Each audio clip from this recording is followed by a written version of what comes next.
ಜೈ ಚಾಮುಂಡೇಶ್ವರಿ, ಎಲ್ಲರಿಗೂ ನಮಸ್ಕಾರ. ಮಧ್ಯರಾತ್ರಿ 2 ಗಂಟೆ ಆಯಿತು. ನಾನು ಆ್ಯಕ್ಚುಲಿ ಗಾಡಿ ಸ್ಟಾರ್ಟ್ ಮಾಡಿದ್ದು 12 ಗಂಟೆಗೆ ಸ್ಟಾರ್ಟ್ ಮಾಡಿದೆ ಮಧ್ಯರಾತ್ರಿ. ಬಟ್ ಇವಾಗ 2 ಗಂಟೆ ಆಗಿದೆ. ಸೊ ನಾನು ಇವಾಗ ಹೋಯ್ತಾ ಇರೋ ಜಾಗ ಬಂದು ಕೇರಳದಲ್ಲಿರುವಂಥ ಒಂದು ಪ್ರೈವೇಟ್ ಬೀಚ್ ರೆಸಾರ್ಟಿಗೆ. ಅವ್ರಿಗೆ ಮುಂಚೆನೇ ಫೋನ್ ಮಾಡಿ ಹೇಳ್ಬಿಟ್ಟಿದ್ದೆ, ನಾನು ಈ ಥರ ನೈಟ್ ಪಡ್ತೀನಿ, ಬೆಳಗ್ಗೆ 7 ಗಂಟೆ ಹಂಗೆ ರೀಚ್ ಆಗ್ತೀನಿ ಅಂತ. ನಿಮ್ಗೆ ಅಲ್ಲಿ ಕ್ಯೂಟಾಗಿರೋ ಚಂದಮಾಮ ಕಾಣಿಸ್ತಾ ಇರ್ಬೋದು. ಸೊ ನೀವು ನೈಟ್ ರೈಡು, ನೀವು ಏನಾದರೂ ನಂತರ ನೈಟ್ ರೈಡು ಮಾಡ್ತೀನಿ, ಈ ಥರ ಸೋಲೋ ಆಗಿ ನಾನು ನೈಟ್ ರೈಡು ಗಾಡಿ ಓಡಿಸ್ತೀನಿ ಅಂತಂದರೆ, ನೀವು ನೈಟ್ ರೈಡ್ ಮಾಡಬೇಕಾದ್ರೆ ಏನೇನು ಪ್ರಿಕಾಷನ್ಸ್ಗಳು ತೊಗೊಬೇಕು, ಇಲ್ಲ ನೈಟ್ ರೈಡಲ್ಲಿರುವಂಥ ಅಡ್ವಾಂಟೇಜ್ಗಳೇನು, ಡಿಸ್ಅಡ್ವಾಂಟೇಜ್ಗಳೇನು, ನೀವು ಮಾಡ್ತೀನಿ ಅಂತಂದರೆ ಯಾವ ಟೈಮಲ್ಲಿ ಮಾಡಿದ್ರೆ ನಿಮಗೆ ಒಳ್ಳೆಯದು, ಆಮೇಲೆ ನೀವೇನೇನು ಇಟ್ಕೊಂಡಿರಬೇಕು ನೈಟ್ ರೈಡಲ್ಲಿ, ಪ್ರತಿಯೊಂದನ್ನು ಎಕ್ಸ್ಪ್ಲೇನ್ ಮಾಡ್ತಾ ಹೋಗ್ತೀನಿ. ಮೊದಲನೇದಾಗಿ ನಿಮಗೆ ಅಡ್ವಾಂಟೇಜ್ಗಳ ಬಗ್ಗೆ ಹೇಳೋದಾದರೆ, ನೈಟ್ ರೈಡಲ್ಲಿ ನಿಮಗೆ ಗಾಡಿಗಳು ತುಂಬ ಕಡಿಮೆ ಇರುತ್ತೆ. ಇವಾಗ ನೋಡಿ, ಇವಾಗ ನಿಮ್ಮ ಮುಂದೆ ಗಾಡಿ ಓಡಿಸ್ತಾ ಇದ್ದೀನಿ, ಎಷ್ಟು ಒಂದು 90, 100 ಆ ಫೇಸಲ್ಲೇ ಓಡಿಸ್ಕೊಂಡು ಹೋಗ್ಬೋದು. ಇಲ್ಲ ನೀವು 120 ಓಡಿಸ್ತೀನಿ ಅಂದರೆ 120 ಫೇಸಲ್ಲೇ ಓಡಿಸ್ಕೊಂಡು ಹೋಗ್ಬೋದು.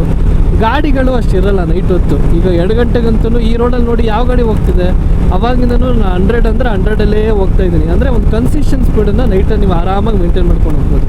ಅದು ಅಡ್ವಾಂಟೇಜ್ ನಂಬರ್ 1. ಅಡ್ವಾಂಟೇಜ್ ನಂಬರ್ 2 ಏನು ಅಂತಂದರೆ, ಮಧ್ಯಾಹ್ನದ ಹೊತ್ತು ಆ ಸುಡು ಬಿಸಿಲಲ್ಲಿ ನಾವು ಈ ಥರ ಬೈಕರ್ಸ್ಗಳು ರೈಡಿಂಗ್ ಗೇಟ್ಸ್ ಹಾಕ್ಕೊಂಡು, ರೈಡಿಂಗ್ ಪೆಟ್ ಹಾಕ್ಕೊಂಡು ಓಡಿಸ್ಬೇಕಾದ್ರೆ ಅನ್ಕಂಫರ್ಟಬಲ್ ಜಾಸ್ತಿ ಇರುತ್ತೆ. ಅಂದರೆ ಸ್ವೆಟ್ ಆಗ್ತಾ ಇರ್ತೀವಿ, ನಿಮಗೆ ಅದು ತುಂಬಾ ಫ್ಯಾಟಿಗ್ ಅಂತ ಅನಿಸುತ್ತೆ. ಈಗ ಮಧ್ಯರಾತ್ರಿ, ಈಗ ಮಧ್ಯಾಹ್ನ 2 ಗಂಟೆಗೆ ಓಡಿಸಿದ್ರೆ ಎಷ್ಟು ಬೆವರು ಕಿತ್ಕೊಂಬರೋದು. ನಾನು ಎಷ್ಟೊಂದು ಸರಿ ಬ್ಲಾಗ್ ಮಾಡ್ಬೇಕಾದ್ರೆ ಎಷ್ಟೊಂದು ಸರಿ ಹೇಳಿದ್ದೀನಿ, ಅಯ್ಯೋ ನನ್ನ ಕೈಲಿ ಆಗ್ತಿಲ್ಲ, ಹೆಲ್ಮೆಟ್ ಒಳಗಡೆ ಎಲ್ಲ ಬೆವರು ಕಿತ್ಕೊಂಬತ್ತೈತೆ ಅಂತ. ಬಟ್ ಈಗ 2 ಗಂಟೆ ರಾತ್ರಿ ಟೆಂಪ್ರೇಚರ್ 24 ಡಿಗ್ರಿ ಇದೆ, ಕೂಲಾಗಿದೆ ವೆದರು. ಆ ಕ್ಯೂಟಾಗಿರೋ ಚಂದಮಾಮ ನೋಡಿಕೊಂಡು, ಹೆಡ್ಲೈಟ್ ಹಾಕ್ಕೊಂಡು, ಗಾಳಿನ ಎಂಜಾಯ್ ಮಾಡಿಕೊಂಡು ಖುಷಿಯಾಗಿ ಗಾಡಿ ಓಡಿಸ್ಬೋದು. ಇದು ಅಡ್ವಾಂಟೇಜ್ ನಂಬರ್ 2. ನೋಡಿ, ನಾನು ನಿಮ್ಗೆ ಅದನ್ನೇ ಅಂತಿದ್ದು, ನೆನ್ನೆ ನೈಟು ನಾನು 12 ಗಂಟೆಗೆ ಮನೆ ಬಿಟ್ಟಾಗ ಎಷ್ಟು ತಂಪ ಕೂಲಾಗಿತ್ತು, ಚಿಲ್ಲಾಗಿದ್ದೆ. ಬಟ್ ಇವಾಗ ಈ ಥರ ಎಲ್ಲ ಜಾಕೆಟೆಲ್ಲ ಹಾಕ್ಕೊಂಡು, ರೈಡಿಂಗು ಪ್ಯಾಂಟ್ ಹಾಕ್ಕೊಂಡು ಓಡಿಸಿದನಲ್ಲ, ತುಂಬಾ ಅನ್ಕಂಫರ್ಟಬಲ್ ಆಗ್ತಾಯಿದೆ, ಶೆಕೆ. ಇದೇ ಡಿಫ್ರೆನ್ಸು. ನಮ್ಮ ಡಿಫ್ರೆನ್ಸ್ ನಂಬರ್ 1 ಅಂದರೆ ಇದನ್ನು ಪ್ರಾಕ್ಟಿಕಲ್ ಡಿಫ್ರೆನ್ಸ್ ಇದು. ಮಧ್ಯಾಹ್ನ ನೋಡಿ ಟೆಂಪ್ರೇಚರ್ 35 ಡಿಗ್ರಿ ಇದೆ ಇಲ್ಲಿ ಕೇರಳದಲ್ಲಿ. ಜೊತೆಗೆ ಬೀಚ್ ಏರಿಯಾ ಅಲ್ವಾ, ನಿಮಗೆ ಹಬೆ ಜಾಸ್ತಿ, ಅಂದರೆ ಸ್ವೆಟ್ ಆಗ್ತಾನೆ ಇರ್ತೀನಿ. ಅದೇ ನೈಟ್ ಹೊತ್ತಾದರೆ ಚಿಲ್ಲಾಗಿರ್ತಿದ್ದೆ. ಇದು ಮೇಜರ್ ಡಿಫ್ರೆನ್ಸ್. ಆಮೇಲೆ 2ನೇ ಡಿಫ್ರೆನ್ಸ್ ಏನು ಅಂದರೆ ಟ್ರಾಫಿಕ್. ನೋಡಿ, ನೆನ್ನೆ ನೈಟು ನಾನು ಮಧ್ಯರಾತ್ರಿ ಏನು ಗಾಡಿಗಳೇ ಇರಲಿಲ್ಲ, ಮೂಮೆಂಟ್ಸು. ಇಲ್ಲಿ ನೋಡಿ ಎಷ್ಟು ಮೂಮೆಂಟ್ಸ್ ಇದೆ, ಟ್ರಾಫಿಕ್ಕು. ಕನ್ಸಿಸ್ಟೆಂಟ್ ಸ್ಪೀಡ್ ಮೇಂಟೈನ್ ಮಾಡೋಕ್ಕಾಗಲ್ಲ ನಾನು. ಒಂದು ಸರಿ ನಾನು 70-80 ಹೋದರೆ ಮತ್ತೆ ಇಮಿಡಿಯೇಟಾಗಿ ಬ್ರೇಕ್ ಹಾಕ್ಬೇಕು ಗಾಡಿ ಗಿಡಿ ಬಂದರೆ.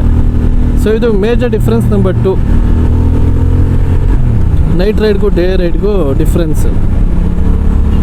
ನೀವು ಇದನ್ನು ಪಾಸಿಟಿವ್ ಆಗಿ ತೊಗೊಬೋದು, ನೆಗೆಟಿವ್ ಆಗಿ ತೊಗೊಬೋದು. ಸಿಂಪಲ್ ಗುರು. ಇವಾಗ ನೋಡಿ, ನಾನಿವಾಗ ಡೇ ಟೈಮು ಓಡಿಸ್ತಾ ಇದ್ದೀನಿ, ಇಷ್ಟೊಂದು ಗಾಡಿಗಳೆಲ್ಲ ಬರ್ತೈತೆ. ಇವರೆಲ್ಲ ಬಗ್ಗಿನೇ ಓಡಿಸ್ತಾ ಇರ್ತಾರೆ. ಏನಕ್ಕೆ ಅಂದರೆ ಅವ್ರ ಮುಂದೆನೂ ಗಾಡಿ ಇದ್ದರೆ ಅವನು ಬ್ರೇಕ್ ಹಾಕಬೇಕು. ನೈಟ್ ಹೊತ್ತು ಹಂಗಲ್ಲ, ಅವ್ರು ಓಡಿಸ್ಬೇಕಾದ್ರೆ ತಲೆ ಕೆಡಿಸ್ಕೊಳ್ಳಲ್ಲ. ಅವರು ಹಂಗೆ ಮನಸ್ಸಲ್ಲಿ ಹಂಗೆ ಅಂದ್ಕೊಂಡೇ ಓಡಿಸೋದು, ಯಾವುದು ಗಾಡಿಗಳು ಬರೋಲ್ಲ ಅಂತ ಸ್ವಲ್ಪ ರಾಶಾಗಿ ಓಡಿಸ್ತಿರ್ತಾರೆ. ಸೊ ಅದೊಂದು ಪ್ರಾಬ್ಲಮ್ಮು. 2ನೇದು, ಏನಾದ್ರು ಇನ್ಸಿಡೆಂಟ್ ಆದರೆ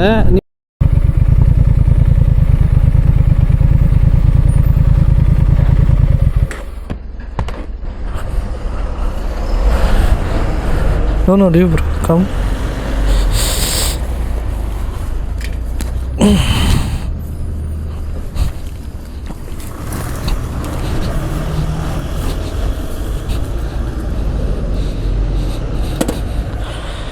Bro, are you okay? You want first aid box? Bro, you are okay?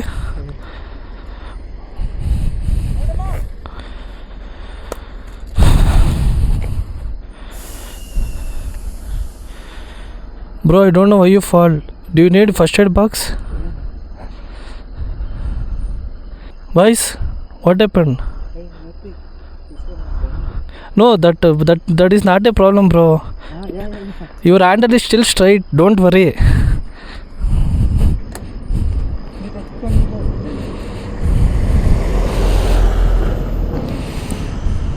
Bro, handlebar is straight, so no issue with your handlebar.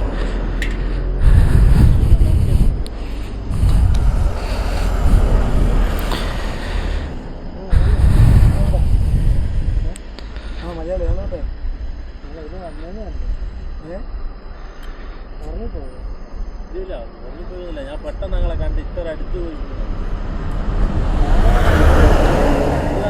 പെട്ടെന്ന് ഇങ്ങനെ അടുത്ത് നിൽക്കുന്നത് വേണ്ടി ഇവിടെ ഒരു സൈഡില്ല റോഡിൽ ഞാൻ നോക്കിയപ്പോൾ ലൈറ്റ് ഇത് കറക്റ്റ് അങ്ങനെ നേരെ അങ്ങനെ കറക്റ്റ്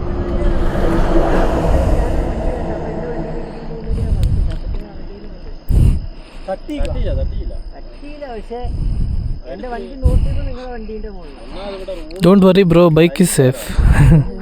നിങ്ങൾ റോട്ടിന്റെ മുകളിലല്ലേ. If you fall on those area, your bike will be safe. Don't worry. Oh, that can be replaced, bro. You should be okay. Bro, if you can ride means let's move. So we'll have some shop over there. Okay, bro. But next time onwards, please wear gears. Bye. ಅವ್ರಿಗೆ ಏನಾಗಿಲ್ಲ, but ಅವ್ರಿಗೆ bike ಏನೋ damage ಆಗಿದೆ ಅಂದ್ಬಿಟ್ಟು ಯೋಚನೆ ಮಾಡ್ತಾವ್ರೆ. ನಿಮಗೆ ಅಲ್ಲಿ ವೀಡಿಯೋ ಕ್ಲಿಪ್ಪಲ್ಲಿ ನೋಡಿದ್ರೆ ಇಬ್ಬರು ಹುಡುಗರುಗಳು ಕೆಳ ಬಾಯ್ಸ್ಗಳು ಬಿದ್ದಾಗ ನಾನು ಒಬ್ಬನೇ ಅಲ್ಲಿ ಸಪೋರ್ಟಿಗೆ ನಿಂತ್ಕೊಂಡಿದ್ದ. ಲಾರಿಯನ್ನು ಬರಲೇಬೇಡವಾ ಅಂತ ಯೋಚನೆ ಮಾಡ್ತಿದ್ದ. ಆ ಹುಡುಗರು ಏನು ಹೇಳಿದ್ರು ಅಂತಂದರೆ ಇವರಿಬ್ಬರು ಸೈಡಲ್ಲೇ ಹೋಯ್ತಿದ್ರಂತೆ. ಆ ಲಾರಿಯವನು ಸಡನ್ನಾಗಿ ಬಂದ್ಬಿಟ್ಟು ಅವ್ರದ್ದು ಇದನ್ನು ಟಚ್ ಮಾಡಿಸ್ಬಿಟ್ಟವನ್ನೇ, ಏನು ಹ್ಯಾಂಡಲ್ಲು ಬಾರ್ನ. ಅವು ಗಾಬರಿ ಆಗಿಬಿಟ್ಟು ಲೆಫ್ಟಿಗೆ ಬಿದ್ದೋಗ್ಬಿಟ್ಟಿದ್ದಾರೆ ಇಬ್ಬರೂ. ಅಲ್ಲ, ರೈಟಿಗೆ ಬಿದ್ದರೆ ಏನು ಕತೆ ಯಪ್ಪ ಅವರು ಅದು. ಬಟ್ ಆ ಹುಡುಗರು ಮಾತಾಡ್ತಾನೆ ಇಲ್ಲ. ಲಾರಿ ಡ್ರೈವರ್ ಜೊತೆ ನಾನೇ ಮಾತಾಡ್ತೀನಿ, ಯಾಕೆ ಗುರು ಏನು ಗುರು ಹಿಂಗೆ ಓಡಿಸಿದೆ ಅಂತ ಕೇಳಿದ್ರೆ ಇಲ್ಲ ನಾನೇನು ಮಾಡಿಲ್ಲ ಅಂತ ಅವನು. ಇವ್ರು ಮಾತಾಡ್ತಾನೆ ಇಲ್ಲ ಅಲ್ಲಿ.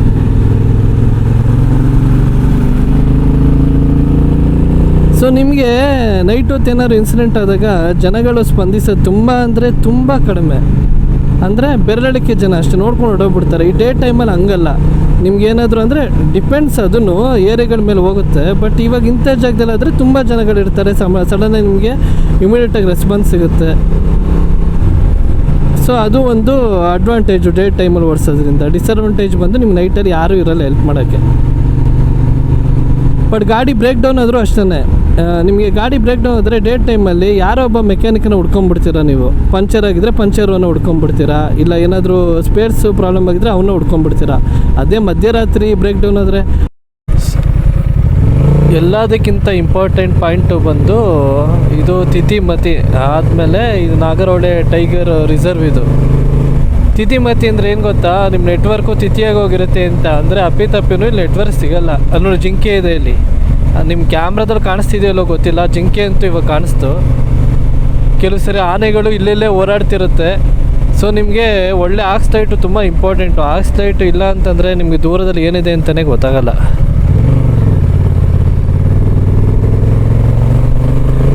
ಸೊ ಇಲ್ಲೇನಾದರೂ ಗಾಡಿ ಬ್ರೇಕ್ ಡೌನ್ ಆದರೆ ನೀವು ನೆಟ್ವರ್ಕ್ ಅಂತೂ ಇರಲ್ಲ. ನೀವು ಈ ಜಾಗದಲ್ಲಿ ಸರ್ವೈವ್ ಆಗುವಷ್ಟು ತಾಕತ್ತು, ತಾಳ್ಮೆ, ಆಮೇಲೆ ಧೈರ್ಯ ಎಲ್ಲನೂ ಇಟ್ಕೊಂಡಿರಬೇಕು.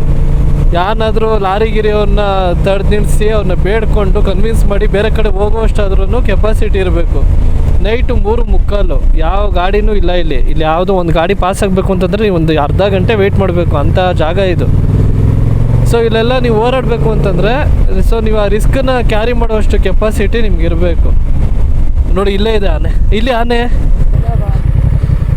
ಹಬ್ಬ, ನಾನು ಡೈಲಿ ಎಷ್ಟು ಆನೆಗಳು ನೋಡಿದ್ದೀನಿ, ನಾವು ಲೆಕ್ಕನೇ ಇಲ್ಲ. ಗಾಬರಿ ಆಗ್ಬೇಡ ಆಯಿತಾ. ಅಲ್ಲಿದೆ ನೋಡ್ದಾ, ಅದು ಒಂಟಿ ಸಲಗ ಒಂದೊಂದು ಸರಿ ಆರ್ಬಿಡುತ್ತೆ, ಹುಷಾರಾಗಿರು. ನೋಡಿದರೆ ಸರಿ. ವೈಡ್ ಎಲಿಫೆಂಟ್ ಅದು ತಲೆ ಕೆಟ್ಟರೆ ಓಡಿ ಬಂದ್ಬಿಡುತ್ತೆ ರೋಡ್ ಮಧ್ಯ. ಬಟ್ ಇವಾಗ ಊಟ ಮಾಡ್ತಿದ್ದೆ. ಮತ್ತು ಆನೆ ಏನು ಗೊತ್ತಾ, ಒಂದೇ ಜಾಗದಿಂದ 1 hour ತಿನ್ನುತ್ತೆ. ಎಲ್ಲಿ ತೇಡೋದು? ಹಾಂ, ಇಲ್ಲಿದೆ ನೋಡು.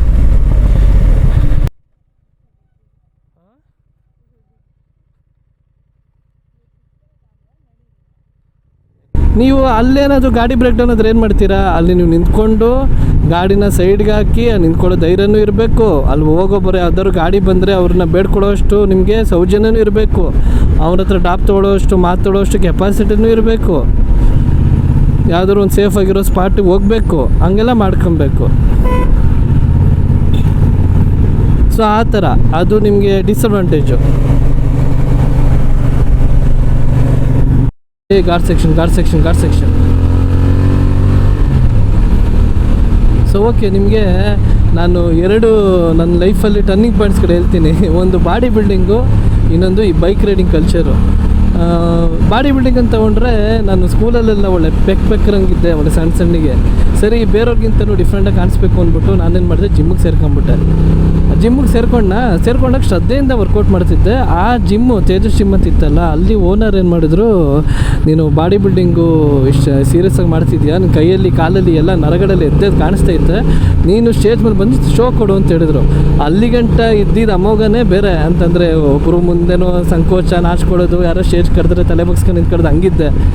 ಯಾವಾಗ ಇವರು ನನಗೆ ಮೋಟಿವೇಶನ್ ಮಾಡಿ ಕೈ ಹಿಡಿದು ಸ್ಟೇಜ್ ಮೇಲೆ ಕರ್ಕೊಂಡೋಗಿ ಕಾಚದ ನಿಲ್ಲಿಸಿದ್ರು, ಅದು ಇಡೀ ಚನ್ನಪಣ್ಣದ ಮುಂದೆ, ಅವಾಗ ಸಿ ಪಿ ಯೋಗೇಶ್ವರು MLA ಅವ್ರ ಹತ್ರ ಫಸ್ಟ್ ಪ್ರೈಸ್ ಈಸ್ಕೊಂಡು ಸ್ಟೇಟ್ ಫಿಯರ್ ಅನ್ನೋದೇ ಹೊಟ್ಟೋಯ್ತು ಇವರು, ನನಗೆ ಭಯ ಅನ್ನೋದೇ ಹೊಟ್ಟೋಯ್ತು. ಅಂತಂದರೆ ಎಷ್ಟೇ ಜನ ಇದ್ರೂ ಅವ್ರ ಮುಂದೆ ನಿಂತ್ಕೊಂಡು ಮಾತಾಡೋಷ್ಟು ಧೈರ್ಯ ಬಂತು ಅದರಿಂದ.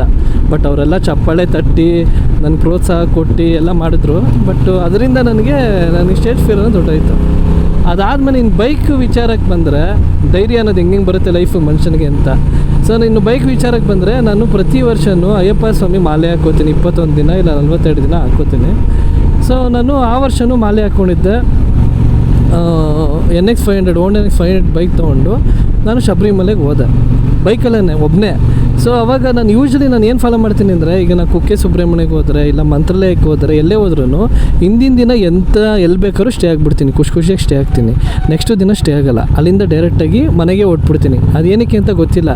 ಆಮೇಲೆ ಈಗ ಶಬರಿಮಲೆನೂ ಅಷ್ಟೇ, ಹತ್ಬೇಕಾದ್ರೆ ಕಷ್ಟಪಡ್ಕೊಂಡು ಹೋಗ್ತೀನಿ, ಅಯ್ಯೋ ಏನಪ್ಪ ಇಷ್ಟೊಂದು ಕಷ್ಟ ಆಯಿತು ಅಂತ.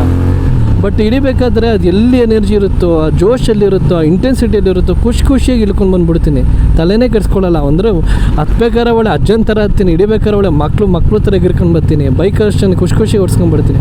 ಅದೇನೋ ನಂಗೆ ಒಂದು ಪಾಸಿಟಿವ್ ಎನರ್ಜಿ ಒಂದು ಸರಿ ದೇವಸ್ಥಾನಕ್ಕೆ ಹೋಗಿ ಬಂದಾದಮೇಲೆ. ಸೊ ಅದೇ ಥರ ಅವತ್ತು ಶಬರಿಮಲೆ ದೇವಸ್ಥಾನಕ್ಕೆ ಮಾಲೆ ಹಾಕ್ಕೊಂಡು ಹೋಗಿದ್ದೀನಿ. ಡಿಸೆಂಬರ್ 31ಕ್ಕೆ ಹೋಗಿದ್ದೀನಿ. ಮುಂದಿನ ದಿನ January 1 ಹೊಸ ವರ್ಷ. ಸೊ ನಿಮಗೆ ಎಲ್ಲರಿಗೂ ಗೊತ್ತಿರುತ್ತೆ, ಆ ಟೈಮಲ್ಲಿ ನಿಮಗೆ ಸ್ವಾಮಿಗಳು ತುಂಬ ಜನ ಬರ್ತಾರೆ, ಮಕರ ಜ್ಯೋತಿ ಟೈಮ್ ಬೇರೆ, ತುಂಬಾ ರಶ್ ಇರುತ್ತೆ. ಸೊ ನಾನು ಅವತ್ತು ಬೆಳಗ್ಗೆನೇ ಹೋದ್ರೂ ಹತ್ಕೊಂಡು ದರ್ಶನ ಆಗೋಷ್ಟೊತ್ತಿಗೆ ಸಂಜೆ ಆಗೋಯಿತು. ದರ್ಶನ ಮುಗಿಸ್ಕೊಂಡು ಕೆಳಗಡೆ ಇಳ್ಕೊಂಡು ಬಂದೆ, 4 ಗಂಟೆ 4:15 ಆಗಿತ್ತು. ನನ್ನ ಫ್ರೆಂಡ್ ಒಬ್ಬ ಹೇಳಿದ್ದ, ಅಲ್ಲಿ ಮುದುಮಲೈ ಟೈಗರ್ ರಿಸರ್ವಲ್ಲಿ ಗೇಟ್ ಇರುತ್ತೆ, 8 ಗಂಟೆ ಕ್ಲೋಸ್ ಮಾಡಿಬಿಡ್ತಾರೆ, ಮತ್ತೆ ಬೆಳಗ್ಗೆ 6 ಗಂಟೆಗೆ ಓಪನ್ ಮಾಡ್ತಾರೆ ಅಂತ. ಅದು ತಕ್ಕಂಗೆ ಗಾಡಿ ಅದೇ ಫೇಸಲ್ಲಿ ಹೊಡ್ಕೊಂಡು ಹೋಗ್ತಾಯಿದ್ದೀನಿ. ನನಗೆ ಗೊತ್ತಿತ್ತು ಒಂದು 7:55 7:50ಗೆ ರೀಚ್ ಆಗ್ತೀನಿ ಅಂತ. ಬಟ್ ನಾನು ಹೋಗೋ ಟೈಮಲ್ಲಿ ಇನ್ನೊಂದು 10 ಕಿಲೋಮೀಟ್ರ್ ಇರಬೇಕಾದ್ರೆ ಯಾವುದೋ ಒಂದು ಬೆಟ್ಟ ಹಚ್ಬೇಕಾದ್ರೆ ಯಾವುದೋ ಲಾರಿ ಕೆಟ್ಟಿ ನಿಂತೋಗ್ಬಿಟ್ಟಿದೆ. ಒಂದು ಅರ್ಧ ಕಿಲೋಮೀಟ್ರ್ ಬರೀ ಟ್ರಾಫಿಕ್ ಜಾಮು, ಮಧ್ಯೆಲ್ಲ ನುಗ್ಗಿಸ್ಕೊಂಡು ಹಂಗೆ ಹೋದೆ. 8 ಗಂಟೆ 4 ನಿಮಿಷಕ್ಕೆ ಹೋಗಿದ್ದೀನಿ. ಜಸ್ಟ್ 4 ನಿಮಿಷ ಲೇಟ್ ಗುರು ಅಷ್ಟೇ. ಅವ್ನು ಸಬ್ ಇನ್ಸ್ಪೆಕ್ಟ್ರಿಗೆ ಗೊತ್ತು, ನಾನು ಫುಲ್ ಮಾಲೆ ಹಾಕಿದ್ದೀನಿ, ಅಯ್ಯಪ್ಪ ಸ್ವಾಮಿದು ಡಾಲರ್ ಇದೆ ಎಲ್ಲ ಗೊತ್ತು. ನಾನು ಹೇಳ್ತಿದ್ದೀನಿ ಈ ಥರ ಇವತ್ತು ನಾನು ಮನೆಗೆ ಹೋಗಬೇಕು, ಅವತ್ತು December 31 ನೈಟು, January 1 ನಾನು ಮನೆಗೆ ಹೋಗಲೇಬೇಕು, ದಯವಿಟ್ಟು ಬಿಟ್ಕೊಡಿ ಅಂತಂದರೆ ಅವನೇನು ಅಂದ್ಬಿಟ್ಟ, ನಾನು ಮಾಡಿದಲ್ಲ ಇದು, ನಿಮ್ಮ ಹೈಕೋರ್ಟು ಮಾಡಿರೋದು, ನೀನು ಹೋಗ್ಬಿಟ್ಟು ಹೈಕೋರ್ಟ್ ಜಡ್ಜನ್ನು ಕೇಳಬೇಕು, ನಾನು ಕೇಳೋದಲ್ಲ ಅಂತ ಎಲ್ಲ ಮಾತಾಡ್ಬಿಟ್ಟ. ನನಗದು ಈಗ ಹೊರಟಾಗೋಯಿತು. ಇವನೇನು ಗುರು, ನಾನಿಷ್ಟು ಸರಳತೆಯಿಂದ ಕೇಳ್ತಿದ್ದೀನಿ, ಇವ್ನು ಹಿಂಗೆಲ್ಲ ಮಾತಾಡ್ತವನೆ ಅಂತ ಅನಿಸ್ಬಿಡ್ತು. ಆಮೇಲೆ ಸರಿ ಆಯಿತು, ಈಗ ಏನು ಮಾಡಬೇಕು ಅಂತಂದರೆ, ಇಲ್ಲಿ ಲಾಡ್ಜ್ ಇದೆ, ಇಲ್ಲೇ ಮಲ್ಕೊಂಬಿಡಿ, ಬೆಳಗ್ಗೆ ನೀವು ಬನ್ನಿ 6 ಗಂಟೆಗೆ ಎದ್ಬಿಟ್ಟು ನಾನು ಗೇಟ್ ಓಪನ್ ಮಾಡ್ತೀನಿ ಅಂತಾನೆ. ನಾನು ಅದಕ್ಕೆ ಸರಿ ಆಯಿತು ಅಂದ್ಬಿಟ್ಟು ಅಲ್ಲಿಂದ ಅವ್ನು ಬಿಟ್ಬಿಟ್ಟಿದ್ದಿದ್ರೆ ಅವತ್ತು ನೈಟ್ 8 ಗಂಟೆಗೆ ನಾನು ಡೈರೆಕ್ಟಾಗಿ ನಮ್ಮ ಮನೆಗೆ ಬರೋಷ್ಟೊತ್ತಿಗೆ ಒಂದು 11 ಗಂಟೆ ನೈಟಿಗೆ ಬಂದು ಮನೆಗೆ ರೀಚ್ ಆಗಿಬಿಡ್ತಿದ್ದೆ. ಅವ್ನು ಬಿಡಲಿಲ್ವಲ್ಲ, ಒಂದು 150-180 ಕಿಲೋಮೀಟ್ರ್ ಸುತ್ಕೊಂಡ್ಬಂದಿದ್ದೀನಿ. ಕೇರಳ ತಮಿಳ್ನಾಡು ಎಲ್ಲೆಲ್ಲ ಸುತ್ಕೊಂಡು ಕೊನೆಗೆ ಗೋಣಿಗೊಪ್ಪ ವಿರಾಜಪೇಟೆ ಒಳಗಡೆ ಬಂದು, ಹುಣಸೂರು ಒಳಗಡೆ ಬಂದು, ಆಮೇಲೆ ನಾನು ನಮ್ಮ ರೂಟಿಗೆ ಬಂದಿದ್ದೀನಿ ಸುತ್ಕೊಂಡು ವಯಲ್ಯಾಂಡು ಎಲ್ಲೆಲ್ಲ ಬಂದಿದ್ದೀನಿ. ಸೊ ಅಲ್ಲಿ ನನಗೇನಾಯಿತು, ಆ ನೈಟೆಲ್ಲ ಓಡಿಸ್ಬೇಕಾದ್ರೆ ಫಾಗ್ ಬಿಡಿ, ಫಾಗೇನು ನನಗೇನು ಬೇಜಾರಾಗಲ್ಲ, ಭಯನೂ ಇಲ್ಲ. ಆ ನೈಟು ಈ 11 ಗಂಟೆ ನೈಟ್ ಆದಮೇಲೆ ನ್ಯೂ ಇಯರು ಹಿಂದಿನ ದಿನ ಅಂತಂದರೆ ಕೇರಳ ಸ್ಟೇಟಲ್ಲಿ ನ್ಯೂ ಇಯರ್ ಅಂತಂದರೆ ಕ್ರಿಶ್ಚಿಯನ್ ಕಮ್ಯುನಿಟಿ ಜಾಸ್ತಿ ಅಲ್ಲ, ಅವ್ರಿಗೆಲ್ಲ ದೊಡ್ಡ ಸೆಲೆಬ್ರೇಷನ್ನು. ಎಲ್ಲ ಅಂಗಡಿ ಕ್ಲೋಸು, ಜನಗಳು ಯಾರೂ ಇಲ್ಲ ರೋಡಲ್ಲಿ. ಒಂದು 5 ಕಿಲೋಮೀಟ್ರ್ ಸರಿ ಯಾರೋ ಒಬ್ಬ ಪಾಪ ಅವನು ಒಂದು ನೈಟ್ 10 ಗಂಟೆ ಟೈಮಲ್ಲಿ ನನಗೆ ಓಡಿಸ್ತಾ ಇದ್ದರೆ, ಅವ್ರ ಮನೆ ಎಲ್ಲೋ ಒಂದು ಕಡೆ ಇಲ್ಲೆಲ್ಲೋ ಇದ್ದರೆ ಪಾಪ ಊಟ ತಿಂಗಳು ವಾಕ್ಯ ಅಂತ ಎಷ್ಟೋ ದೂರ ನಿಂತಿರ್ತಾನೆ. ನಾನು ನೋಡಿದ್ರೆ ಇವ್ನು ನನ್ನ ಕಣ್ಗೆ ನೋಡಿ ಹೊಗೆ ಕಣ್ಣಂಗೆ ಕಾಣಿಸ್ತಾನೆ. ಆ ಟೈಮ್ ನಿಲ್ಲಿಸ್ಬಿಡ ಗುರೋ ಅಂತ ಹೋಗೋದು, ಫುಲ್ ಸಿಸ್ಟಮ್ ಎಕ್ಸಾಸ್ಟ್ ಬೇರೆ ಹಾಕ್ಸ್ಕೊಂಡಿದ್ದೆ. ಇನ್ನೂ ನೈಟ್ ಇದ್ದಂಗೆ 11 ಗಂಟೆ ಆಯಿತು, 11:30 ಆಯಿತು. ಅವಾಗೆಲ್ಲ ಹುಡುಗಿರೆಲ್ಲ ರೋಡಲ್ಲಿ ಕಿಚ್ಚಾಡ್ತಿದ್ದಾರೆ ನ್ಯೂ ಇಯರ್ ಅಂದ್ಬಿಟ್ಟು ಖುಷಿಗೆ ಬೆಂಕಿ ಹತ್ರ ಎಲ್ಲ ಡ್ಯಾನ್ಸ್ ಮಾಡೋದು. ನನ್ನನ್ನು ಕರೀತಾರೆ ಬಾ ಅಂತ, ನಾನೆಲ್ಲಿ ಹೋಗೋದು? ಅವ್ರ ಮಧ್ಯೆ ಹೋಗ್ಬಿಟ್ಟು ನಾನು ಡ್ಯಾನ್ಸ್ ಮಾಡೋಕ್ಕಾಗುತ್ತೆ? ನಾನು ಹೋಗಿರೋದೇ ಸೋಲೋ. ನಮಗಿನ್ನೂ ಅದೊಂದು ಎಕ್ಸ್ಪೀರಿಯೆನ್ಸು. ಆಮೇಲೆ ಆ ಮಧ್ಯರಾತ್ರಿ ಎಲ್ಲ ಗಾಡಿ ಓಡಿಸ್ಕೊಂಡು ಹೋಗ್ಬೇಕಾರೆ ಕಾಡ್ಕೋಣ, ಆ ಜಿಂಕೆ ಮಧ್ಯೆಲ್ಲ ಒಂದು ಸರಿ ಆನೆ ಕಾಣಿಸಿದ್ದು. ಸೊ ಅದೆಲ್ಲ ನೋಡಿ ಆ ನೈಟ್ ಒಂದು 4 ಕಿಲೋಮೀಟ್ರ್ ಗಾಡಿ ಓಡಿಸಿದ್ರು ಒಂದೇ ಒಂದು ಗಾಡಿ ಕಾಣಿಸೋದು. ಒಂದು ನೈಟೆಲ್ಲ ಗಾಡಿ ಓಡಿಸ್ಕೊಂಡು ಬಂದಲ್ಲ, ಆ ಟೈಮಲ್ಲಿ ನನಗೆ ಆ ಓಡಿಸಿದ್ದು ಬಂದಾದಮೇಲೆ ನನಗೆ ಭಯ ಅನ್ನೋದೇ ಹೊಟ್ಟೋಯ್ತು. ಓಕೆ, ಇಷ್ಟೆಲ್ಲ ನಾನು ಒಬ್ಬನೇ ಬಂದೆ. ಅವತ್ತು ನೈಟ್ ನಮ್ಮ ಮನೆಗೆ ರೀಚ್ ಆದಾಗ ಒಂದು 3 ಗಂಟೆ, ಬೆಳಗಿನ ಜಾವ 3 ಗಂಟೆ ಆಗಿತ್ತು. ಅವ್ನು ಬಿಟ್ಟಿರೋ ನಾನು 11 ಗಂಟೆಗೆ ಬರ್ತಿದ್ದೆ. ಸೊ 4 ಗಂಟೆ ನಾನು ಸುತ್ಕೊಂಡೆಲ್ಲೋ ಬಂದಿದ್ದೀನಿ ಅಂತ. Tamil Nadu state, Kerala state, Karnataka state ಎಲ್ಲ ಕಡೆ ಸುತ್ತಾಡ್ಬಿಟ್ಟಿದ್ದೀನಿ. ಸೊ ಆವಾಗ ನಂಗೆ ಧೈರ್ಯ ಬಂದ್ಬಿಡ್ತು. ಅದಾದಮೇಲೆಲ್ಲ ನಾನು ಹಿಂಗೆ ನೈಟ್ ರೈಡೇ ಹೋಗೋದು. ಸೊ ಹಂಗೆ ಆ ಎಕ್ಸ್ಪೀರಿಯೆನ್ಸ್ ನಿಮ್ಮನ್ನ ತಳ್ಳುತ್ತೆ ಆ ಥರ ಮಾಡೋಕ್ಕೆ ಅಂತ. ಬಟ್ ನೀವು ಮಾಡಬೇಕಾ ಮಾಡಬಾರ್ದಾ ಅಂತ ಕೇಳಿದರೆ, ನನ್ನ ಕೇಳಿದರೆ ಫಸ್ಟು ನಿಮ್ಗೆ ಆ ಧೈರ್ಯ ಇದ್ದರೆ ಖಂಡಿತ ಮಾಡಿ. ಎರಡನೇದು, ನೀವು ಒಂದು ಎದುರಿಸೋಕ್ಕೂ ನಿಮ್ಮ ಹತ್ರ ತಾಕತ್ತಿರಬೇಕು. ತಾಕತ್ತು ಅಂತಂದರೆ ಈಗ ಯಾವುದೋ ಸಡನ್ನಾಗಿ ಅನಿಮಲ್ ಏನೋ ಬಂತು, ನೀವು ಸಡನ್ನಾಗಿ ಏನೋ ಬಿದ್ದರೆ ಗಾಡಿ ಎತ್ತೋಷ್ಟು ತಾಕತ್ತು ನಿಮ್ಮ ಹತ್ರ ಇರಬೇಕು. ಆಮೇಲೆ ನೀವು ಒಂದು ಭಿಕ್ಷೆ ಎತ್ತೋಷ್ಟು ಕೂಡ ನಿಮಗೆ ಒಂದು ಸರಳತೆ ಇರಬೇಕು. ಈಗೇನೋ ಗಾಡಿ ಬ್ರೇಕ್ ಡೌನ್ ಆಯಿತು, ಎಲ್ಲೋ ಒಂದು ಕಾಡ್ ಮಧ್ಯೆ ಇಲ್ಲೇ ಬ್ರೇಕ್ ಡೌನ್ ಆಯಿತು, ಗಾಡಿ ಸೈಡ್ಗೆ ಹಾಕಿ ಮಧ್ಯರಾತ್ರಿ ನೀವು ಪೇಷನ್ಸಲ್ಲಿ ಎಲ್ಲ ಗಾಡಿನ ನಿಲ್ಲಿಸಿ, ಅವ್ರು ಯಾರೋ ದೊಡ್ಡ ಮನ್ಸು ಮಾಡಿ ನಿಲ್ಲಿಸಿದ್ರೆ ಅವ್ರನ್ನ ದಯಮಾಡಿ ನಾನು ಎಲ್ಲೋ ನೆಕ್ಸ್ಟ್ ಸ್ಟಾಪ್ ಹತ್ರ ಬಿಟ್ಕೊಡಿ ಅಂತ ಕೇಳುವಷ್ಟು ನಿಮಗೆ ಸೌಜನ್ಯತೆ ಕೂಡ ಇರಬೇಕು. ಎರಡೂ ಇರಬೇಕು. ನಿಮ್ಮ ಧೈರ್ಯ ಒಳ್ಳೆಯದರಲ್ಲಿ ಇರಬೇಕು, ಕೆಟ್ಟದರಲ್ಲಿ ಇರಬೇಕು. ಆವಾಗ ನೀವು ಇದನ್ನು ಟ್ರೈ ಮಾಡ್ಬೋದು. ಆಮೇಲೆ ಇನ್ನೊಂದೇನು ಅಂತಂದರೆ ಇಂಪಾರ್ಟೆಂಟು, ನಾನು ಎಕ್ಸ್ಪೀರಿಯೆನ್ಸಲ್ಲಿ ಹೇಳ್ತಾ ಇರೋದು, ಇಲ್ಲಿ ಗಂಟ ನಾನು ಯಾವುದೇ ಬೈಕು ನನ್ನ ಹತ್ರ ಇರಲಿ ಓಡಿಸ್ಲಿ, ನಾನು ಟೈರು ಮತ್ತು ಬ್ರೇಕ್ ಜೊತೆ ಆಟಾಡಲ್ಲ. ಆ ಬ್ರೇಕ್ಸು ಇನ್ನೂ 1000 ಕಿಲೋಮೀಟ್ರ್ ಐತೆ ಅನ್ಬೇಕಾದ್ರೆ ಮುಂಚೆನೇ ತರಿಸಿಟ್ಟಿರ್ತೀನಿ, ಮುಂಚೆನೇ ಚೇಂಜ್ ಮಾಡಿಸ್ಬಿಡ್ತೀನಿ. ಈವನ್ನು ಇದು ಅಷ್ಟೇ, ಏನು ಟೈರು ಅಷ್ಟೇ, ಫ್ರಂಟು ಬ್ಯಾಕು ಅದು ಸೌದಾಗ 1000 ಮುಂಚೆನೇ ಚೇಂಜ್ ಮಾಡಿಸ್ಬಿಡ್ತೀನಿ. ಆಮೇಲೆ ಇನ್ನೂ ಒಂದೇನು ಅಂತಂದರೆ, ಈ ಗಾಡಿದು ಈಗ ನನ್ನ ಟ್ರಾನ್ಸ್ಅಪ್ 750 ಏನೈತೆ ಹಿಂದೆ 18 ಇಂಚು, ಅದು ನನಗೆ ಟೈರು ಲೋಕಲ್ ಮ್ಯಾನುಫ್ಯಾಕ್ಚರ್ ಯಾರೂ ಮಾಡಲ್ಲ, ಎಲ್ಲ ಫಾರಿನ್ ಟ್ರೈನ್ಸ್ ಇಂಪೋರ್ಟ್ ಮಾಡಿಸ್ಬೇಕು. ಕೆಲವು ಸರಿ ಇಂಪೋರ್ಟ್ ಟೈಮು ಹೆಚ್ಚು ಕಮ್ಮಿ ಆದಾಗ ಆವಾಗ ವೆಯ್ಟ್ ಮಾಡ್ತೀನಿ. ಬಟ್ ಎಲ್ಲ ಟೈಮಲ್ಲೂ ಟೈರು ಮತ್ತು ಬ್ರೇಕ್ಸನ್ನು ಮುಂಚೆನೇ ತೆಗೆದಿಟ್ಕೊಂಡ್ಬಿಡ್ತೀನಿ. ಸೊ ನೀವು ಗಾಡಿ ಏನಾದರೂ ನೈಟ್ ರೈಡ್ ಹೋಗ್ತೀನಿ ಅಂದರೆ ಕಂಡೀಷನಾಗಿರಬೇಕು, ಬ್ರೇಕ್ಸು, ಟೈರ್ಸು. ಯಾಕೆ ನಿಮ್ಗೆ ಗೊತ್ತೇ ಆಗಲ್ಲ, ಸಡನ್ನಾಗಿ ಎಲ್ಲೋ ಮರ ಕೊಂಬೆ ತಪ್ಪಕೊಂಡ್ಬಿಡುತ್ತೆ, ಲಾರಿ ಒಂದು ಸಡನ್ನಾಗಿ ಬ್ರೇಕ್ ಕೊಡ್ಬಿಡ್ತಾನೆ, ಇಲ್ಲ ಯಾವುದೋ ಒಂದು ಜಿಂಕೆ, ನನ್ನ ಕಣ್ಮುಂದೆ ಜಿಂಕೆ ಕ್ರಾಸ್ ಮಾಡಿದೆ ಎಷ್ಟೊಂದು ಸರಿ. ಆನೆ ಎಷ್ಟೋ ದೂರದಲ್ಲೆಲ್ಲ ಹತ್ತಿರದಲ್ಲಿ ನೋಡಿದ್ದೀನಿ, ಅದೆಲ್ಲ ಆಗಿದೆ. ರೀಸೆಂಟಾಗಿ ಹೇಳ್ಬೇಕು ಅಂತಂದರೆ, ನಾನು ಹಿಂಗೆ ಕಾಡಲ್ಲಿ ಹೋಗ್ಬೇಕಾದ್ರೆ ನಾಗರಹೊಳೆ ಫಾರೆಸ್ಟಲ್ಲಿ ನನ್ನ ಮಣ್ಣಂಗೆ ಕರ್ಕೊಂಡು ಹೋಗ್ತಿದ್ದೆ. ರಾಜೇಶ್ ಅಂತ ಒಬ್ಬ ನಮ್ಮ ಅಣ್ಣ ಇದ್ದಾನೆ, ಅವನ್ನ NX ಫ್ರೆಂಡಾಗಿ ಕರ್ಕೊಂಡು ಹೋಗ್ತಿದ್ದೀನಿ. ತಲಕಾವೇರಿಗೆ ಹೋಗ್ಬಿಟ್ಟು ಅಲ್ಲಿಂದ ವಾಪಸ್ ಬರ್ತಿದ್ದೆ. ಬಿಸ್ತಲ್ಲಿ ಪಾಪ ಅವನಕ್ಕೆ ಸುಡು ಬಿಸ್ತು ನೋಡಬೇಕು ಅಂದ್ಬಿಟ್ಟು ಅವನಿಗೆ ಹಿಂದೆ ಟಿಂಟೆಡ್ ವೈಸರ್ ಕೊಟ್ಟಿದ್ದೆ, ಫುಲ್ ಬ್ಲ್ಯಾಕ್ ವೈಸರು. ಬರೋ ಅಷ್ಟೊತ್ತಿಗೆ ಕತ್ಲೆ ಆಗೋಯ್ತು. ನಾನು ಕ್ಲಿಯರ್ ವೈಸರ್ ಹಾಕ್ಕೊಂಡಿದ್ದೀನಿ, ಫಾಸ್ಟಾಗಿ ಬರ್ತಿದ್ದೀನಿ ನಾಗರಹೊಳೆ ಫಾರೆಸ್ಟಲ್ಲಿ. ಸಡನ್ನಾಗಿ ಬ್ರೇಕ್ ಕೊಟ್ಟು ನಿಲ್ಲಿಸ್ದೆ. ಇವನೇನು ಅವಾಗಿಂದ ಈ ಸ್ಪೀಡ್ ಬಂದ್ಬಿಟ್ಟು ಇವಾಗ ರೋಡ್ ಮಧ್ಯೆ ಬ್ರೇಕ್ ಕೊಟ್ಟು ನಿಲ್ಲಿಸ್ತಾ ಅಂದ್ಬಿಟ್ಟು, ಇದ್ಯಾಕೆ ಅಮ್ಮೋಗ ಗಾಡಿ ನಿಲ್ಲಿಸ್ತಿದ್ಯಾ ಅಂತ ಕೇಳ್ದೆ.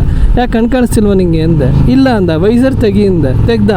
ಅವನು ಕಣ್ಮುಂದೆ ಒಳ್ಳೆ ದೊಡ್ಡ ಆನೆ ರೋಡ್ ಮಧ್ಯದಲ್ಲೇ ನಿಂತೈತೆ. ಅವನು ಗಾಬ್ರಾಗ್ಬಿಟ್ಟು ಗಟ್ಟಿಗೆ ತಪ್ಕೊಂಬಿಟ್ಟು, ಯಪ್ಪ ನಡಿ ಗುರು ಹೊಟ್ಟೋಗೋಣ ಅಂತ. ಅವನು ನನಗೆ ಅಭ್ಯಾಸ ಇದೆ, ಅವ್ನಿಗೆ ಅಭ್ಯಾಸ ಇಲ್ಲ. ಆಮೇಲೆ ಅಂದೆ ಅವನಿಗೆ, ಆನೆ ರೋಡ್ ಮಧ್ಯೆ ಅಲ್ಲಿ ನಿಂತೈತೆ, ಬಟ್ ಸೊಂಡು ಆ ಕಡೆ ರೋಡ್ ತಿರ್ಸ್ಕೊಂಡು ಕೂತಿತ್ತದು. ಅಂದರೆ ಇದು ಏನೋ ಕಾಲ್ನ ಈ ಕಡೆ, ಅಂದರೆ ಅದು ಏನು ತಿಗಾನ ಹಿಂಗೆ ರೋಡ್ ಮಧ್ಯೆ ಇಟ್ಬಿಟ್ಟು ಮುಖನ ಆ ಕಡೆ ಇಟ್ಕೊಂಡಿತ್ತು. ಅದಕ್ಕೆ ಕೇಳಿದೆ, ಅದು ಹೆಂಗರು ಫುಟ್ಬಾಲ್ ಥರ ಅಂತೂ ನಮ್ಮನ್ನ ಒದಿಯಲ್ಲ, ಅದ್ರ ಪಾಡ ತಿನ್ಕೊಂಡು ಆ ಕಡೆ ಮುಖ ತೋರಿಸೈತೆ, ನಾನು ಫಾಸ್ಟಾಗಿ ಕರ್ಕೊಂಡು ಹೊಡೈತೀನಿ, ತಲೆ ಕೆಡಿಸ್ಕೊಂಬೇಡ ಅಂತ. ಅವನು ಯಪ್ಪ ಬೇಡ ನಂಗೆ ಕೆಲ ಆಗಲ್ಲ, ಭಯ ಅಂತ. ಬಟ್ ಹಿಂದೆ ಹೋಗೋಕ್ಕಾಗಲ್ಲ, ಹಿಂದೆ ಹೋದ್ರೆ ಒಂದು 30 ಕಿಲೋಮೀಟ್ರ್ ಸುತ್ಕೊಂಡು ಹೋಗಬೇಕು. ಹಿಂಗೆ ಮುಂದೆ ಹೋದರೆ ಡೈರೆಕ್ಟಾಗಿ ಊರಿಗೆ ಹೋಗ್ಬಿಡ್ತೀನಿ.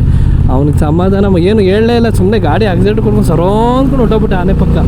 ಹಂಗೆ ಸಡನ್ನಾಗಿ ನಿಮ್ಗೆ ಅನಿಮಲ್ಸ್ ಬರುತ್ತೆ. ಸೊ ಅದಕ್ಕೆ ಆಕ್ಸೈಡ್ ಅಂತೂ ಮಸ್ಟು. ನೈಟ್ ಹೊತ್ತು ನೀವು ಓಡಿಸ್ತೀನಿ ಅಂದರೆ ಒಳ್ಳೆ ಆಕ್ಸೈಡ್ ಇಟ್ಕೊಂಡಿರಬೇಕು, ಆರನ್ ಚೆನ್ನಾಗಿರಬೇಕು.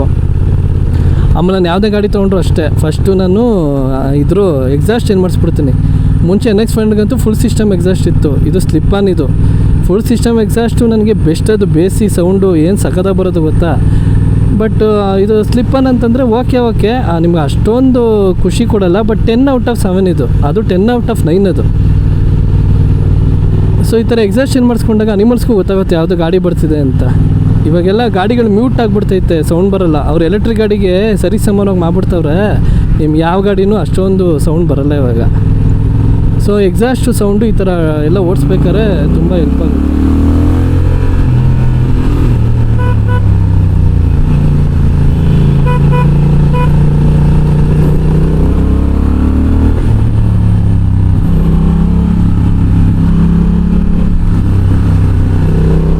ಬಟ್ ಇದು ಟ್ರಾನ್ಸ್ಅಲ್ಪದು ಫ್ರಂಟ್ ವೀಲು 21 ಇಂಚ್ ಅಲ್ವಾ, ಹಿಂದೆ 18 ಇಂಚು. ಬಟ್ ನಾನು NX 500 ಗಾರ್ಡ್ ಸೆಕ್ಷನಲ್ಲಿ ಇನ್ನೂ ಬೇಜಾನ್ ಬೆಂಡ್ ಮಾಡ್ಕೊಂಡು ನೋಡಿಸ್ತೀನಿ.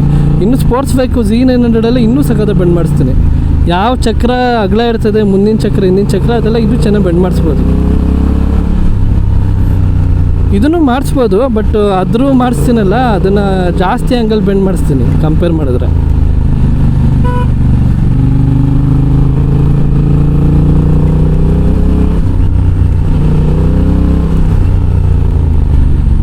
ಸೊ ಹಂಗೆ ನನ್ನ ಬೈಕ್ ಕಲ್ಚರು ಸ್ಟಾರ್ಟ್ ಆಯಿತು. ಆಮೇಲೆ ಪಂಚರ್ ಕಿಟ್ ಇಟ್ಕೊಂಡಿರ್ತೀನಿ, ರೈನ್ ಕೋಟ್ ಇಟ್ಕೊಂಡಿರ್ತೀನಿ, ಟಾರ್ಚ್ ಇಟ್ಕೊಂಡಿರ್ತೀನಿ ಬ್ಯಾಗಲ್ಲಿ.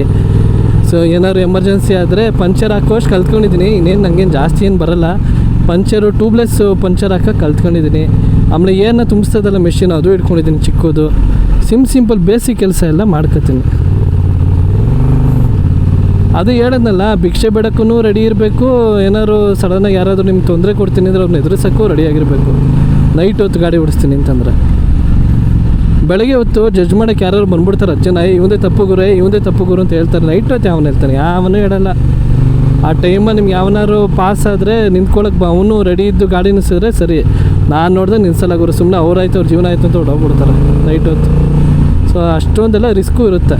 ಬಟ್ ನೀವು ಕೇಳಿದ್ರೆ, ನೀವು ಸ್ಟಾರ್ಟಿಂಗು ಯಾವ ಥರ ರೈಡ್ ಮಾಡಬೇಕು ಅಂತ ಕೇಳಿದ್ರೆ, ನನ್ನ ಎಕ್ಸ್ಪೀರಿಯೆನ್ಸಲ್ಲಿ ನಾನು ಹಿಡಿದಾದರೆ ಬೆಳಗ್ಗೆ 4 ಗಂಟೆಗೆ ಸ್ಟಾರ್ಟ್ ಮಾಡಿ ಸಂಜೆ 6 ಗಂಟೆ ಅಷ್ಟರಲ್ಲಿ ಮುಗಿಸ್ಬಿಡಿ. ಅದು ಬೆಸ್ಟ್. ಅದು ನೀವು 4 ಗಂಟೆ ಮುಂಚೆನೂ ಓಡಬೇಡಿ, ಸಂಜೆ 6 ಗಂಟೆ ಆದಮೇಲೆ ನೈಟು ಓಡಿಸ್ಬೇಡಿ. ಅದು ಸೇಫೆಸ್ಟ್ ರೈಡಿಂಗ್ ಪ್ಯಾಟ್ರನ್ ಅದು.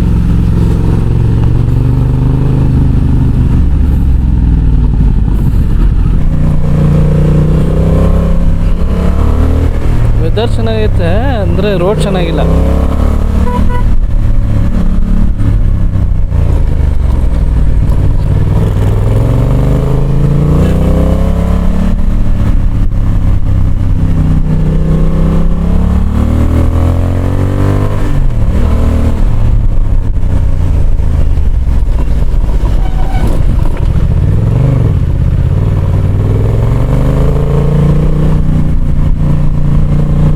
ಬಟ್ ನಿಜ ಹೇಳ್ತೀನಿ ಗುರು, ಈ ಕವಾಸಕಿ Z100 ZS6R ಎಲ್ಲ ತೊಗೊಂಡು ಈ ಥರ ರೋಡಲ್ಲಿ ನನಗೆ ಇಷ್ಟು ಮಜಾ ಮಾಡ್ಕೊಂಡು ಓಡ್ಸೋಕ್ಕಾಗಲ್ಲ.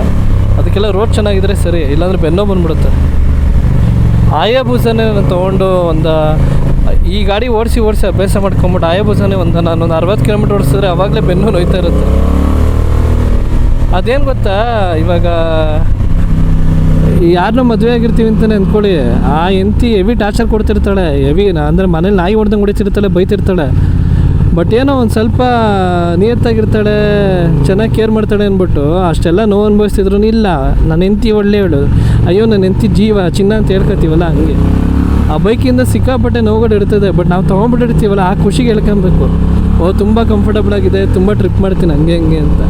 ಆ ZX6R 10R ಈ ಬೂಸ ಇವೆಲ್ಲ ನಾನು ಟ್ರಿಪ್ಪಿಗೆ ತೊಗೊಂಡು ಈ ಥರ ಮಜಾ ಮಾಡ್ತೀನಿ ಅಂದರೆ ಖಂಡಿತ ಆಗಲ್ಲ. ಆ ಎಂಗೇಜರ್ಗೆ ಗೊತ್ತಾಗಲ್ಲ, ಬೆನ್ನೂ ಹಂಗೆ ಇರ್ತದಲ್ವ. ನಮಗೊಂದು ಏಜ್ ಆಯ್ತಾ ಗೊತ್ತಾಗುತ್ತೆ ಬೆನ್ನಿಗೆ ಎಷ್ಟು ಇಂಪ್ಯಾಕ್ಟ್ ಆಗುತ್ತೆ ಈ ಥರ ಅಂತ. ಅದು ಏನು ಶಿಫ್ಟ್ ಸಸ್ಪೆನ್ಷನ್ ಟ್ರಾವೆಲರ್ ಅಲ್ಲ, ಇಲ್ಲ ಅಳ್ದಾಡಿಸಿದ್ರೆ ನನ್ನ ಬೆನ್ನಿಗೆ ಹೊಡಿತಾ ಇರ್ತದೆ ಟಕ ಅಂತ.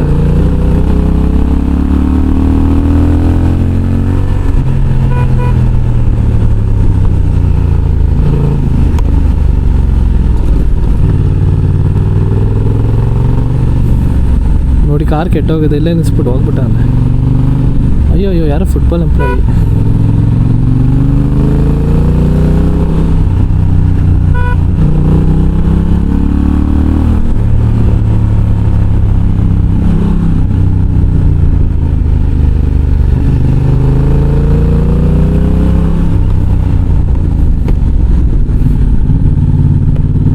ಅಲ್ಲ, ಹಿಂದೆ ಟಾಪ್ ಬಾಕ್ಸು ಲಗೇಜ್ ಹಾಕ್ಕೊಂಡು ಈ ರೇಂಜಿಗೆ ನಾನು ಬೆಂಡ್ ಹೊಡಿಬೋದು ಈ ಗಾಡೀಲಿ ಅಂತಂದ್ರೆ ನನ್ನ ಸ್ಕಿಲ್ ಚೆನ್ನಾಗೈತೆ ಅಂತ ಅಂದ್ಕೊಂಬಿಡಿ ಬಾಯ್ಸ್.